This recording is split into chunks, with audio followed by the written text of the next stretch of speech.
Баршаңызға сәлем достар, сіздермен бірге Әйгерім. Бүгін сіздермен бірге қызылшадан икра салатын дайындаймыз. Сіздер де дайындап көріңіздер. Бұл қызылша салаты денсаулыққа өте пайдалы, қан толтыратын салат. Бізге керек пияз, қызылша, болгар бұрышы, сәбіз және ащы бұрыш және сарымсақ қажет. Және де бізге қызанақ қажет. Барлығын төрт-бұрышты етіп турап, ет татқыштан өткізіп аламыз. Осылай барлығын дайындап қоямын. Одан кейін бізге 500 мл сұйық май қажет. Мен осылай өлшеп алдым. Сұйық майды рецепттен көп немесе аз қолданбаңыздар. Көрсетілген мөлшерде қолданыңыздар. Және пияз бен сәбізді бірге қуырып, араластыра отыра қуырамыз. Достар, ет татқыштан тартылғандықтан бұл өте тез піседі. Күйіп кетпесін араластырып қоясыздар. Шамалы 5-10 минут бұқтырып аламыз. Одан кейін біз қызылшаны қосатын боламыз. Қызылшаны араластырып аламыз жақсылап. Достар, жаңадан келген көрермен болсаңыздар, тіркеліп, лайк басып, комментарий қалдыра кетіңіздер. Сіздер үшін өте оңай, мен үшін өте маңызды. Қазақ контентінің дамуына өз үлесіңізді қоса кетіңіз. Және тәтті болгар бұрышын қосамыз.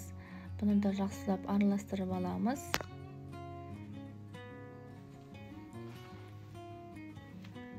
Жақсылап араластырып алғаннан кейін біз бұқтырамыз. Шамалы бұққаннан кейін осылай қызанақты тартылған түрін қосып, жақсылап араластырып, тағы да бұқтырып аламыз. Бірнеше минуттан кейін осылай ашып қараймыз. Бізде шамалы болса да су пайда болады. Және біз қант қосамыз. Қант 4 ас қасық қосамыз.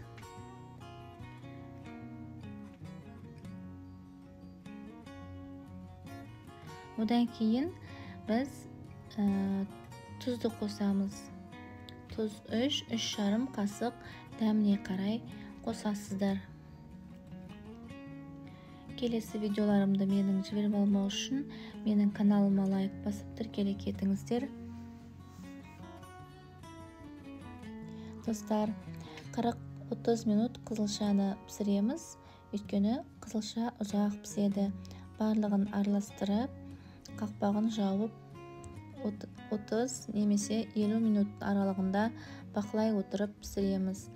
Пісті ғой деген кезде біз уксусты қосамыз. 9%-лық 1 ас қасық уксусты қосып жақсылап араластырып аламыз.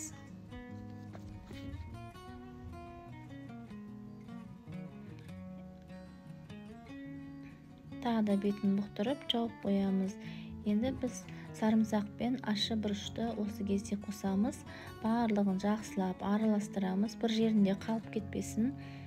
Одан кейін біз стерилденген банкіге осы дайын болған салаттарды салып шығамыз.